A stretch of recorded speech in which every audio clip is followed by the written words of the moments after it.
Roll call vote. The Honorable Senator Aquino. Senator Cayetano Alan. Senator Cayetano Pia.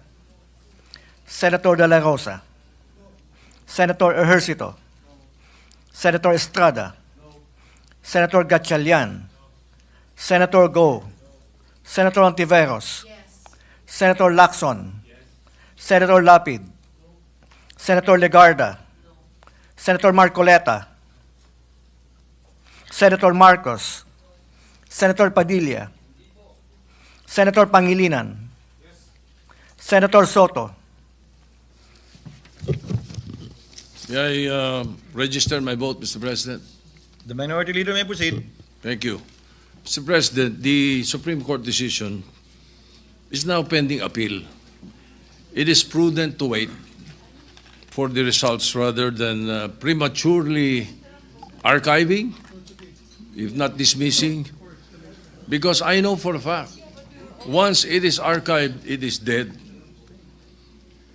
So what happens if the Supreme Court reverses itself? Clear and blatant errors are present in the ruling of the Supreme Court. First, they misunderstood the legislative process in assuming that the 19th Congress adjourned sine die in February 5. Grave error. Thus, effectively dismissing the first three complaints, paving the way for them to say na ano pala, yung one-year ban binayolate. The archiving of the three complaints were done after the initiation of the fourth complaint. The one-year ban did not set in. Second, the decision practically amended the clear mandate by the Constitution by placing a hierarchy on the modes to initiate an impeachment complaint. Parang wala na yung third option. Third, the Supreme Court retroactively applied the new definition to the present case in the violation of the doctrine of operative facts, thus voiding as well the impeachment proceedings of former President Estrada and Chief Justice Corona. They did not interpret the Constitution, Mr. President. They amended the Constitution. So lastly, the Supreme Court now has the chance to rectify these errors in its decision. So I was hoping to table the motion so that we can let us afford them this opportunity for the benefit of future impeachment processes and to uphold the clear mandate of the 1987 Constitution. All we needed to do was wait a little. And so I will have to register a yes vote. I know it will be a vote in the minority, but I have always voted in the minority in many issues in the Senate since 1992 up to the present. Always prayed I was wrong. Unfortunately, I was always right. My God, have mercy on your decision. I vote yes. Noted. Secretary will please continue. Senator Tulfo Erwin. Senator Tulfo Rafi. Senator Villanueva. Senator Villar Camille. Senator Villar Mark. Senator Zubiri. Senate President Escudero. No.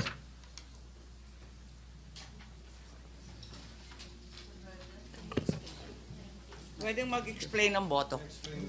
Before the explanations of vote, Chair would first like to make of record the result. With 5 affirmative votes, 19 negative votes, the motion to table the motion of Senator Marcoleta is lost. Lost. Soto. Sorry, Senator Soto is lost. No, he said the motion to table the motion of Senator Marcoleta is lost. Yes. Pati tuloy ako, nalito dito siya. Mr. President, Senator Villanueva. if I may, Mr. President, and to go back to the first motion raised by Senator Marcoleta. If I may be allowed, Mr. President, to amend, Mr. President, the motion, Mr. President. The gentleman may proceed with the permission of Senator Marcoleta. Mr. President, adhering to the immediately executory decision rendered by the Supreme Court en banc on 25 of July 2025, which held, among others, the articles of impeachment are null and void ab initio, and that the Senate did not acquire jurisdiction over the same, I move to transfer the articles of impeachment in relation to case number 002-2011 entitled in the matter of the impeachment trial of Vice President Sara Duterte to the archives. I so move, Mr. President. What does Senator Marcoleta say? I accept, Mr. President. There is a motion as enunciated by the minority floor leader.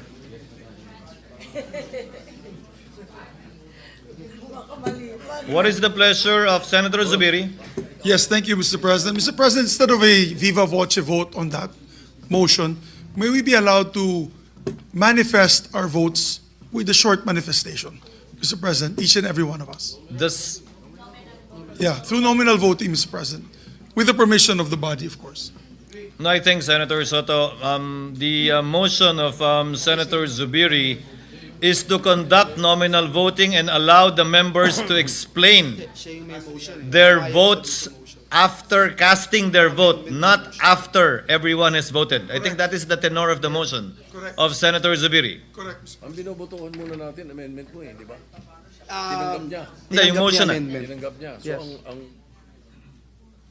Mr. President, the Majority Leader, Senator Marcoleta accepted the amendment of the Majority Leader. So, what are we voting on now? May we now... The motion hear- as amended Yes, by a motion Senator as amended. Villanueva. May we hear the motion as amended, please? May the gentleman, Yes. the distinguished majority leader, Yes, kindly Mr. state President. once again for the record and benefit of our colleagues, the motion as duly accepted by Senator Marcoleta. Thank you, Mr. President. Adhering to the immediately executory decision rendered by the Supreme Court en banc on 25th July 2025, which held, among others, that the articles of impeachment are null and void ab initio, and that the Senate did not acquire jurisdiction over the same, I move to transfer the articles of impeachment in relation to case number 002-2011 entitled in the matter of the impeachment trial of Vice President Sara Duterte to the archives. I so move, Mr. President. May we register, would anyone from the minority or those opposing the motion would like to make of record their objection before so that we can divide the House? Yes, Mr. President, Yes, I please. object and Thank you. ask for a nominal vote. Thank you. With the understanding, Senator Soto, that it is in accordance with the request of Senator Zubiri, that upon the name is called, the explanation of vote may be made, should they so desire. There is a motion duly objected to, as stated by the minority floor leader, to place into to transfer to the archives the impeachment articles of impeachment in relation to the impeachment complaint against Vice President Sara Duterte. Secretary is directed to call the roll and proceed to nominal voting. Roll call vote. The Honorable Senator Aquino. Senator Cayetano Alan.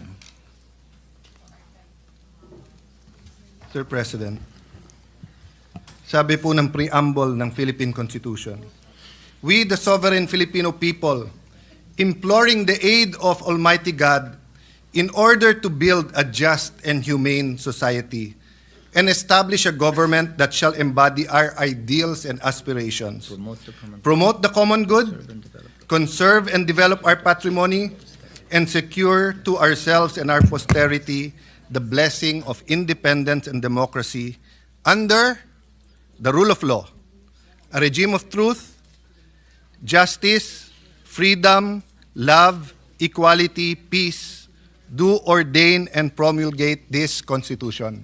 Nanumpa po tayo na susundin natin tong Constitution na to. madali pong sumumpa, mahirap to pa rin. Madali pong sumumpa na susundin kung naniniwala tayo sa desisyon. Paano kung hindi tayo naniniwala sa desisyon? Paano kung ang tinatanggal ngayong hapon na to ay si President Marcos at ayaw kong maging presidente si Vice President Sara Duterte? Will I have the courage to follow the same decision? That is the test I apply to myself today. Tinignan ko po ang Supreme Court decision, solid po. Hindi nito inaalis ang kapangyarihan sa House to initiate impeachment. February 6 po, sigurado yan. In fact, before February 6, may quadcom na, magiging glorieta na yan soon. Tuloy-tuloy po yan, yung mga investigasyon na yon, kasi ganun ang politika sa Pilipinas. I hope yung sa baha, imbestigahan din. I hope yung sa corruption, sa smuggling, sa karami-rami nating utang, not only this administration, last administration, 10 administrations. We in this room are all for accountability, but tama yung Supreme Court sa tamang panahon, tamang proseso. Jeremiah 29:11 tells us, "For I know the plans I have for you, plans to prosper you and not to harm you, plans to give you hope and a future." Plano ng Diyos, pagpalain tayo. Pero plano ng Diyos, durugin tayo. So, I remember this episode, I think it was in Twilight Zone, and it was also many, many times portrayed on television. What if nakilala mo si Hitler when he was 6 years old or when he was a baby, papatayin mo ba siya? I think even sa psychology or philosophy classes, tinatanong to ng mga professors, what if you had that unique opportunity, nakatabi mo si Hitler nung 6 years old siya, papatayin mo ba siya? Ang hirap sagutin nun. Of course, for us who believe that thou shall not murder, ang sagot madali. But what if you could have prevented the worst human rights violations in the world, the Holocaust? What if you could have prevented such fire of fascism that it actually swept, kung hindi ako nagkakamali, nag-Time Magazine of the Year pa si Hitler. I wonder what our answer is. But I know my answer here today. If you kill Hitler when you are 6 years old, if you justify the ends by the means, you will create more Hitlers. So if the Vice President is guilty, dapat po siya ay i-impeach. Pero sa tamang panahon at tamang proseso. Nagsalita ng Korte Suprema na mali ang proseso, mali ang panahon. But yun po, Mr. President, sana kung ano ang discussion since February 5 dito na nakatuon kay Vice President Sara Duterte, sana kung sino ang guilty sa mga baha, ganun din tayo. Hindi naman siguro si Sara ang gumawa ng mga baha. Sana po kung ano ang cause ng pagkabansot or stunting yung corruption, ganun din, araw-araw talagang wag natin tantanan. Lastly, Mr. President, may I make an appeal to the media, our friends, the vloggers, yung iba nandito, political analysts, advocates, school deans, etc. Nakalagay kasi dito, we all agree on a regime of truth. Parati na lang ang vloggers ang nasasabihan na fake news. Alam nyo po, marami tayong political analyst ngayon, di naman sila analyst eh. Ang ibig sabihin ng analyst, provides objective, non-partisan, data-driven explanation of political events, systems, and trends. Ang ibig sabihin naman ng advocate, champions a specific cause, policy, or interest group to influence public opinion and policy decisions in favor of their positions. Wala namang masama dun eh. So kung ikaw ay advocate, sabihin mo na lang. Pero mag-a-appear ka sa TV, magpapa-interview ka, sasabihin mo political analyst. Pero gusto mo lang, bata mo maging presidente, nililito mo pa ang tao eh. Ganun din po, ilan beses kami binugbog dito nung iba na ang sabi, bawal daw ang isang senator judge na mag-move to dismiss. Pero sila din ngayon ang nagsasabi sa mga senator judge, mag-MR kayo sa Supreme Court. Saan ka kayo nakakita na hindi pwede mag-motion to dismiss? Judges dismisses cases because of no jurisdiction.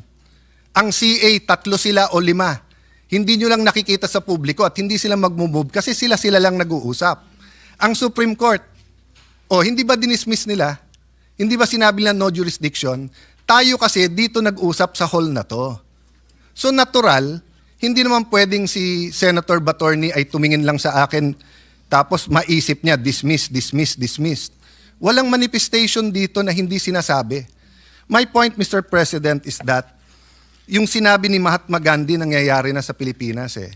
Sabi ni Mahatma Gandhi, if it's an eye for an eye, the whole world will go blind. Let's make our stand. Ilang beses ko narinig dito sa hall na to, ang taong bayan, ang taong bayan, ang taong bayan. Hindi ba naman lahat naman tayo halal ng taong bayan eh, di ba? Hindi ba pwedeng sabihin ko na lang, ang opinion ni Alang Cayetano, isa lang naman ako eh. Ang opinion ni Joel Villanueva, ang opinion ni Mocha Uson, isa lang naman siya eh. Pero yung sabihin ko sa inyo, guys, ang opinion ng civil society, ang opinion ng masa, ang opinion ng taong bayan, dapat makonvict.